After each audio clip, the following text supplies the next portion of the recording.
Muy buenas noches, mis estimados hermanos, amigos. Gracias a Dios por darnos este privilegio, esta bendición de estar con ustedes una vez más en el nombre de nuestro Señor Jesucristo. Poder saludarles y poder también impartir la bendición de la palabra del Señor con todos ustedes. Quisiera compartir un pasaje de la Biblia muy hermoso que se encuentra en el capítulo 4 del Evangelio según San Juan, versículo 9. Dice la palabra del Señor. La mujer samaritana le dijo: ¿cómo tú, siendo judío, me pides a mí de beber, que soy mujer samaritana? Porque judíos y samaritanos no se tratan entre sí. Bendito el nombre del Señor. Bueno, ¿quién no ha escuchado de la mujer samaritana, no? Aquella mujer que salió a sacar agua del pozo de Jacob.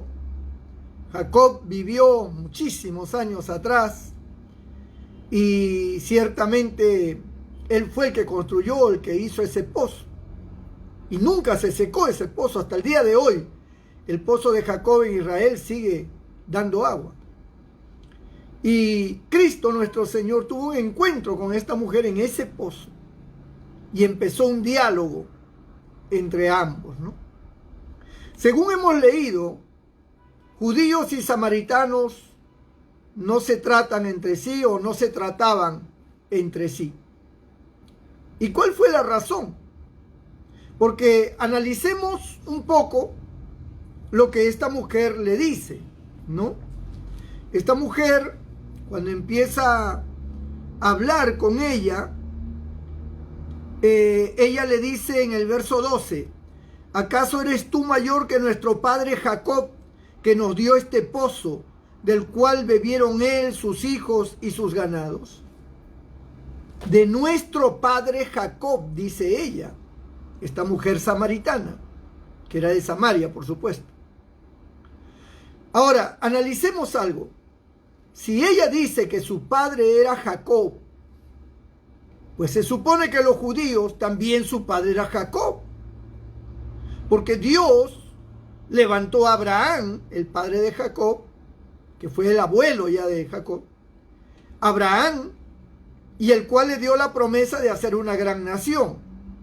Luego de Abraham muere él y nace o aparece en escena su hijo Isaac. De Isaac nace Jacob. Y Jacob es el padre de las 12 tribus de Israel.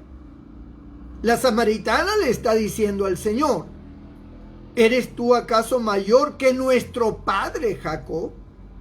La samaritana no está engañando. La samaritana sabe que todos los samaritanos descienden de Jacob, igual que los judíos, porque la nación hebrea, la nación de Israel, viene pues de Abraham, Isaac y de Jacob. Entonces, ¿por qué ellos están como si no fueran hermanos? ¿Por qué ellos se odian? ¿Por qué los judíos no pueden ver a los samaritanos? ¿Por qué los samaritanos no podían ver a los judíos? ¿Qué fue lo que pasó si eran hermanos? Ambos descendían del mismo padre, de Abraham, de Isaac y de Jacob. Entonces, ¿por qué había una disputa que entre judíos y samaritanos no se trataban entre sí? Se odiaban, se odiaban.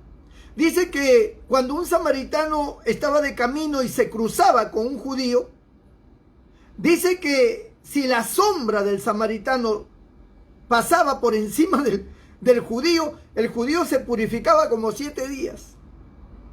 Y algunos, para no cruzar por Samaria, porque no podían ver a los samaritanos, se daban una vuelta tremenda que duraba un montón de días para poder llegar al otro lado.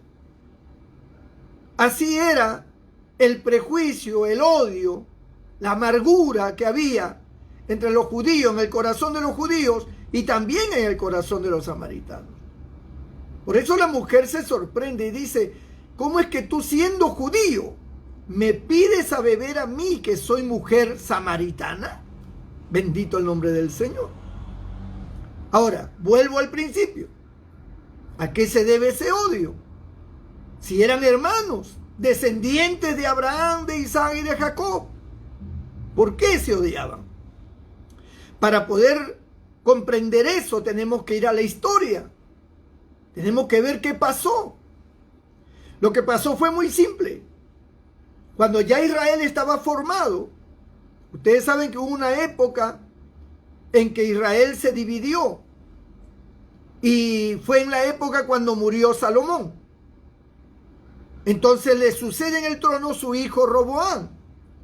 Pero Salomón, en los últimos años de su vida, para poder sostener el harén de mujeres que tenía, porque él tenía 1000 mujeres, dice la Biblia, puso una cantidad de impuestos que el pueblo ya no podía soportar. Era demasiado los impuestos. Y esto hizo que el pueblo se sintiera mortificado con Salomón.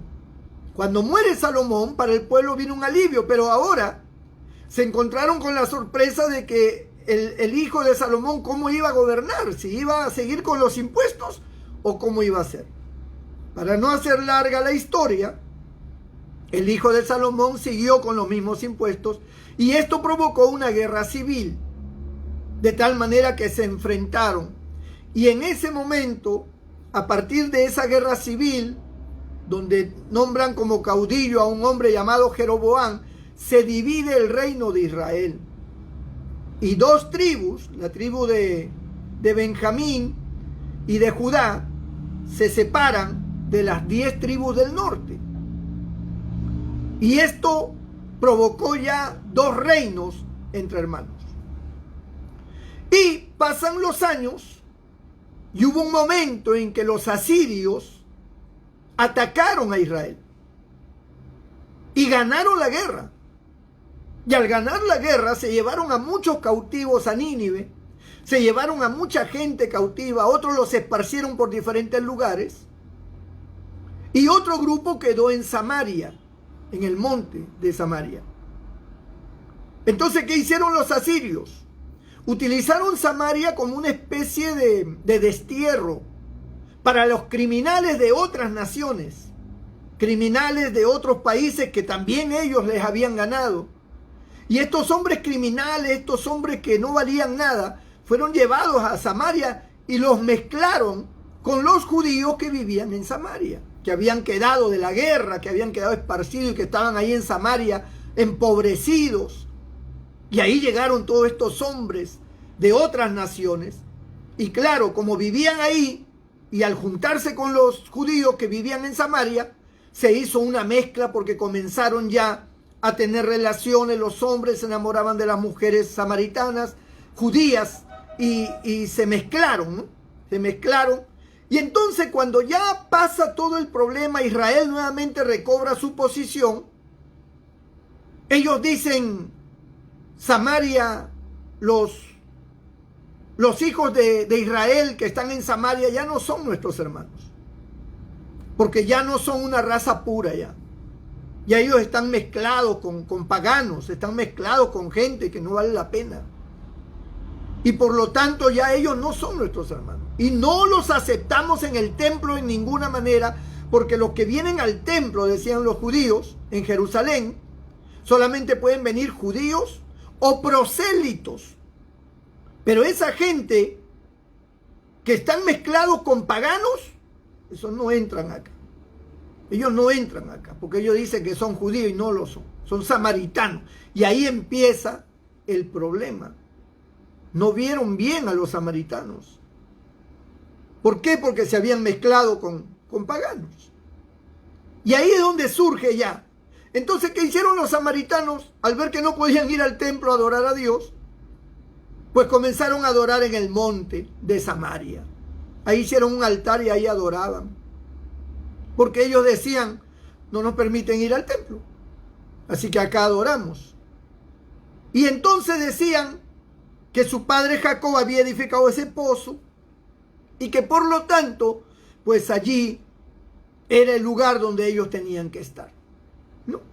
Y ahí es donde empieza la guerra y la batalla y el odio entre ellos, entre judíos y samaritanos. Los judíos decían, esos son impuros, esos son impíos, esas son gente que no vale, están mezclados con paganos, tienen costumbres paganas, comen comida pagana, y nosotros no podemos aceptar eso porque nosotros somos Israel, nosotros somos descendientes de Abraham, somos los legítimos israelitas, no estamos mezclados con ningún pagano, así que nosotros no queremos saber nada de los samaritanos, aunque eran sus hermanos, pero para ellos habían dejado de ser sus hermanos.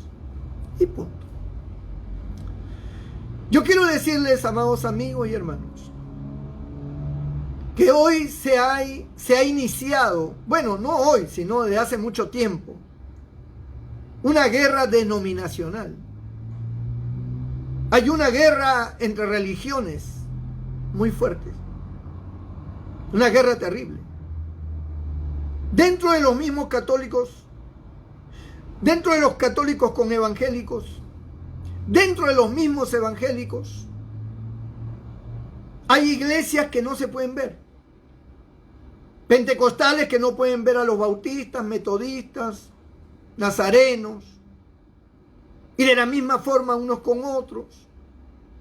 Denominaciones que han surgido producto de una denominación, de una división, y han formado sus denominaciones con sus nombres, ya no se pueden ver de dónde salieron, ya se atacan duro.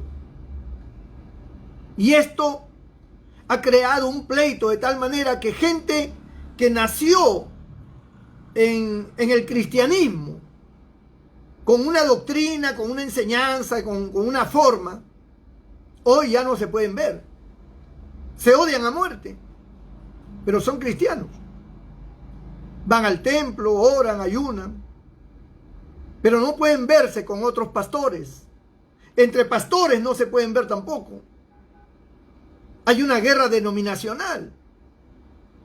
Si usted entra a las redes sociales, usted va a descubrir que los comentarios de las diferentes denominaciones son terribles contra gente que son creyentes. O sea, creyentes atacando a otros creyentes. Hablando de la doctrina, hablando del pecado, hablando de esto, pero se atacan y se dan duro. Mencionan hasta nombres de pastores, nombres de denominaciones, para decir que no valen nada, que están podridos, que están corrompidos, que no sirven, y que esto y que lo otro, que el tal es un farsante, que el otro es un charlatán, y que no sé cuánto, y usan el púlpito como una trinchera de guerra para atacarse, usan las redes sociales como una trinchera de guerra para decirse sus verdades o sus mentiras. Es una guerra sin igual. Es una batalla que da miedo. Sí, hermano, da miedo esa batalla. Porque parecen dos grupos endemoniados.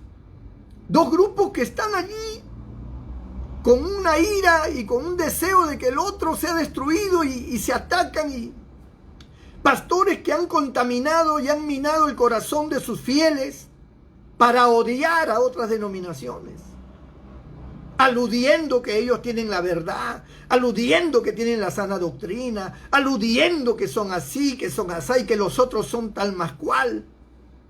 Y es una guerra sin igual. Pasa igualito como lo que pasó entre los judíos y los samaritanos. Porque judíos y samaritanos no se trataban entre sí y eran hermanos. Eran hermanos, descendientes de Abraham, de Isaac y de Jacob.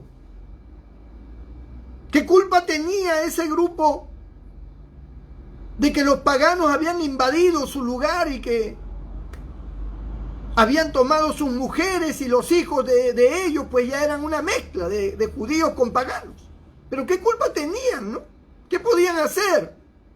Es como cuando su hija se encapricha con alguien y se enamora y fornica y le nace una criatura. ¿Qué pueden hacer los padres, pues? ¿Botarla? Es su hija. ¿Qué van a hacer? Ya lo reciben. Ya que venga el sinvergüenza ese. A ver, quiero conocer quién es. Tal vez es un hombre que ni vale la pena. Tal vez un forajido. Pero su hija se metió con él porque también era de la misma calaña. Y entonces tiene un hijo y ahora están con ellos. ¿Qué van a hacer? No era eso lo que buscaban los padres, no era eso lo que querían los padres.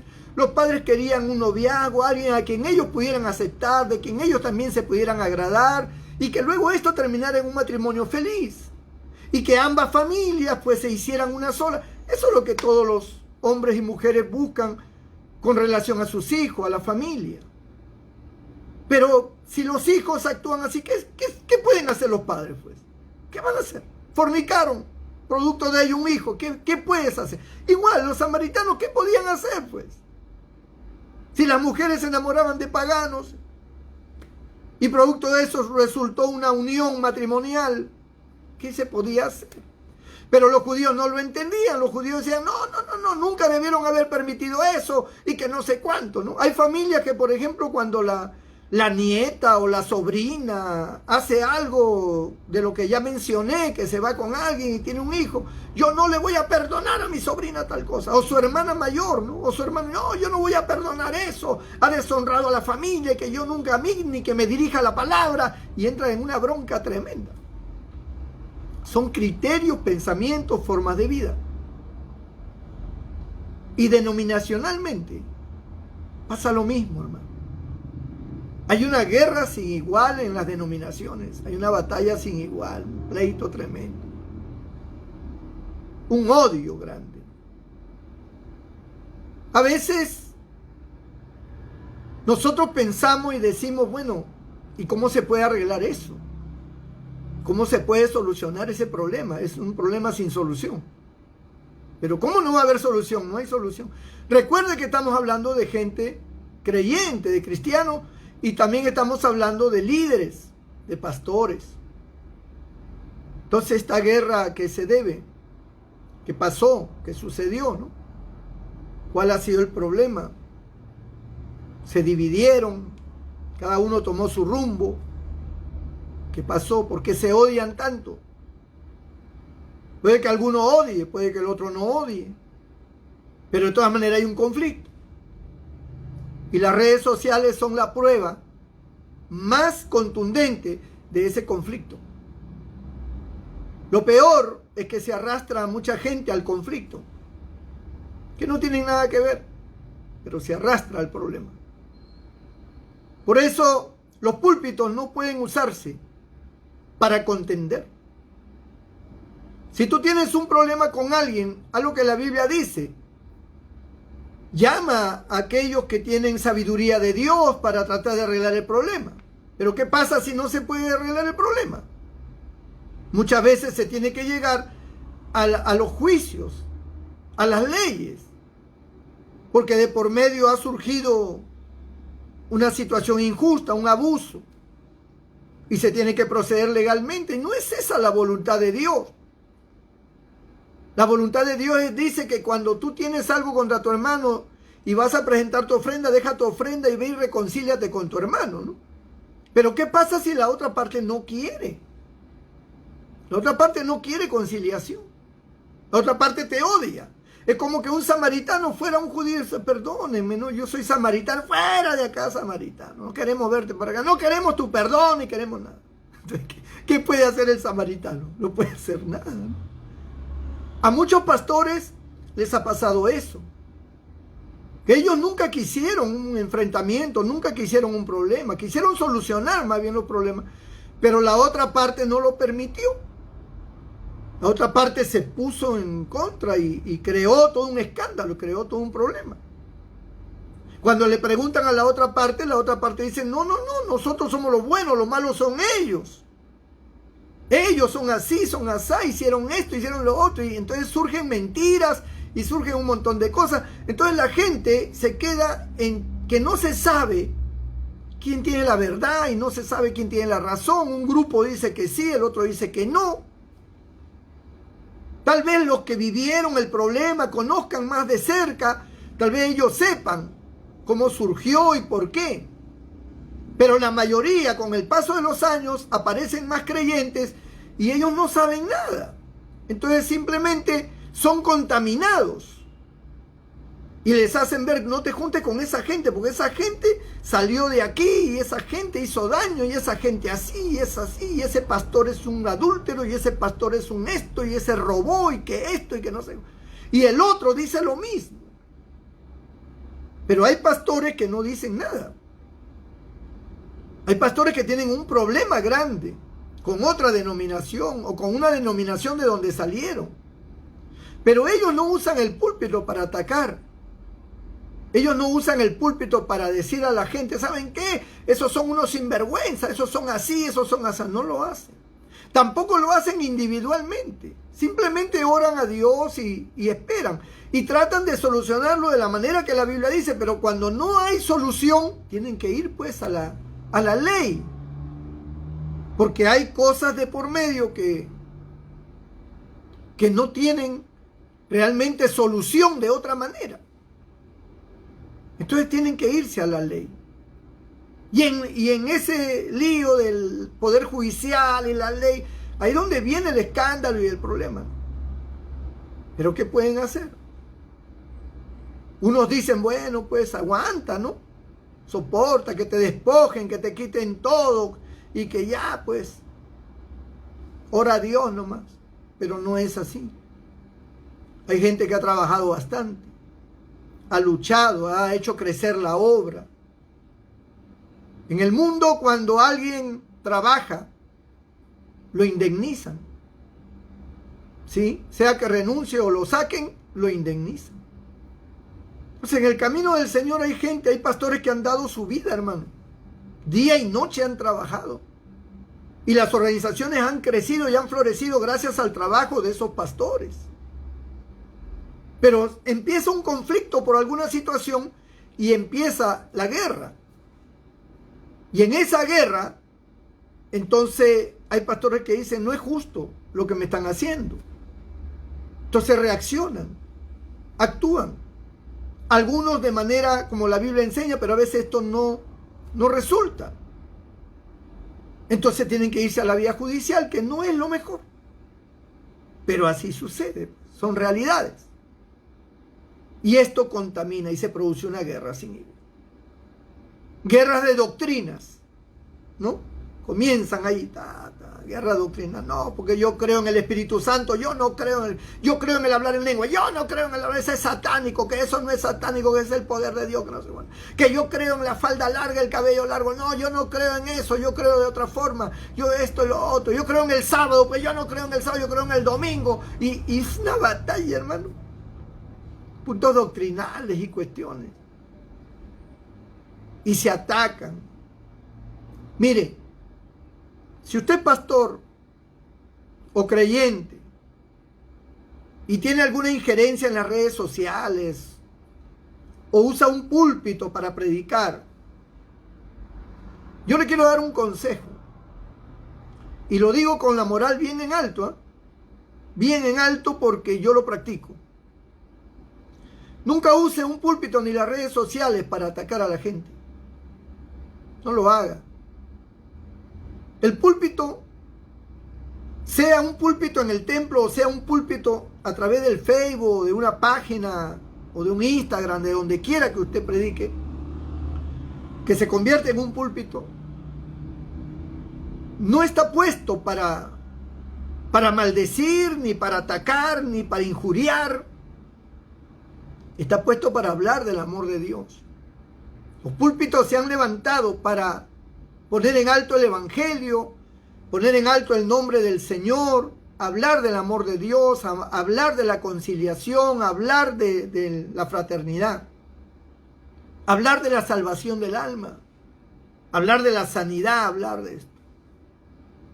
Eso por un lado. Ahora, si usted tiene una doctrina que usted cree, pues enséñela. Pero no para enseñarla, tiene que usted señalar a otros, porque no creen o no practican lo que usted cree. Entonces, para usted defender su doctrina, no necesita atacar a otra persona. Sí, porque hay pastores, el pastor fulano de tal, es así, es asá, porque él no está con la sana doctrina y y un ataque sin igual. ¿Por qué hace eso? Use la Biblia, enseñe su doctrina. Si usted cree en el sábado, pues enséñelo. ¿Para qué ataca a los que no creen? No los ataque. Simplemente muestre por la Biblia su verdad o lo que usted entiende que es verdad. Pero hable con amor. Hable con amor. Yo puedo hablar de muchos temas que a otras iglesias de repente le puede chocar.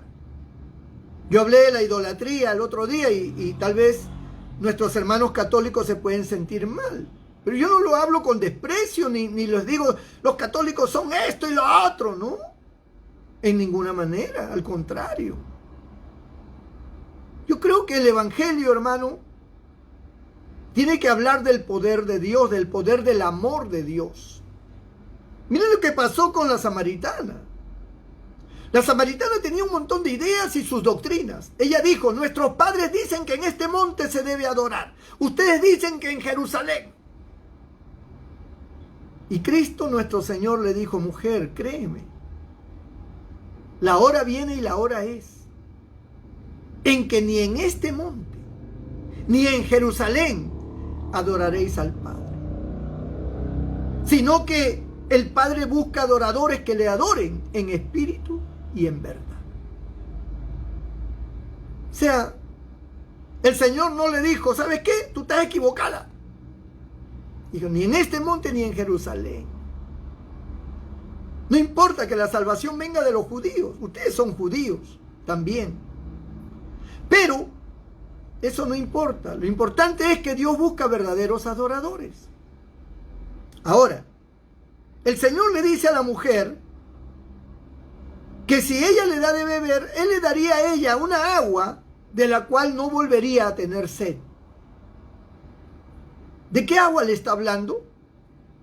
Le está hablando de una agua que va a cambiar su vida.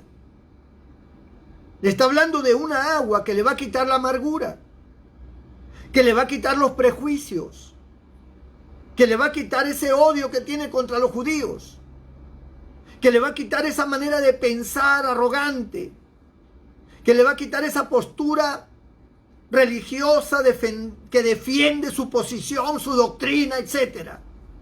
Cuando el agua de Cristo, que simboliza su palabra, que simboliza el Espíritu de Dios, cuando esa agua de vida entra en el corazón de una persona, se acaban los prejuicios, hermano.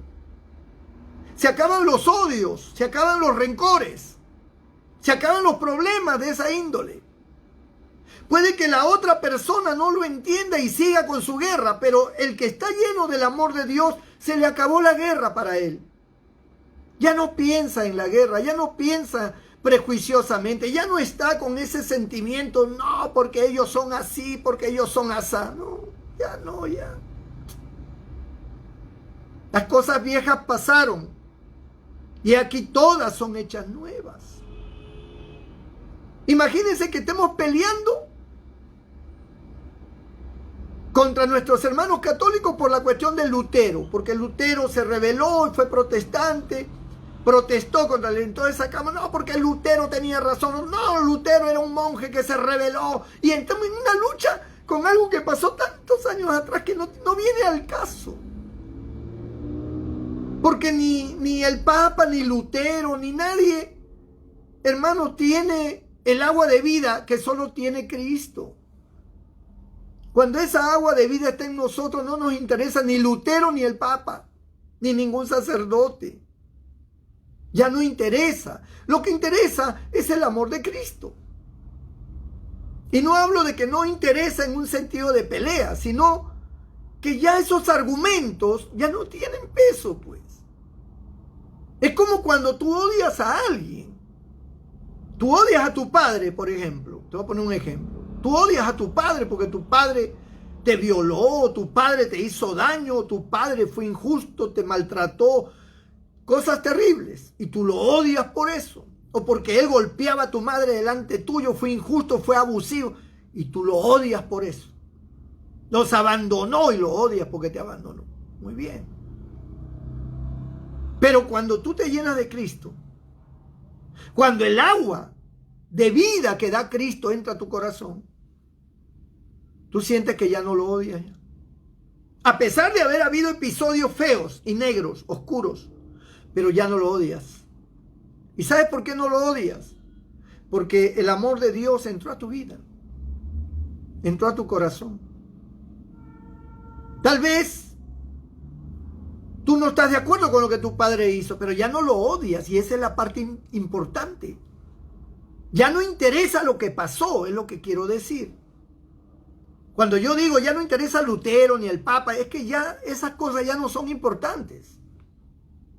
Lo importante es que tu corazón cambió. Y ahora tú eres libre, ahora te sientes feliz. Ahora tú amas, ya no odias. Le pasas por alto, le perdonas a tu padre. Le perdonas a tu madre, le perdonas a tu hijo, a tu hija lo que te hizo, a tu hermano lo que te hizo, le perdonas, porque el amor de Dios está en ti. Ahora, ¿qué pasa si tú estás en una iglesia y no perdonas y sigues con ese odio y ese rencor y esa amargura? ¿Qué es lo que pasa? ¿Cómo puedes ser cristiano así? Y escribiendo cosas feas, sí, porque esto, porque lo otro, que son unos esto, que no sé cuántos vividores, y que aquí, que allá. Hay gente que nos critica, que sí, que ustedes piden diezmos y que no sé cuánto, engañan a la gente y rara, y ponen un montón de cosas sobre diezmo. Y yo nunca hablo de diezmo. Yo no predico de diezmo. Bendito el Señor. Gloria a Dios. Se fue.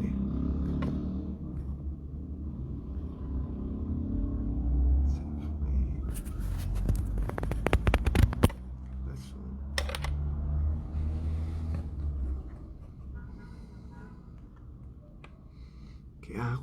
¿Qué hago? Bendito el nombre del Señor.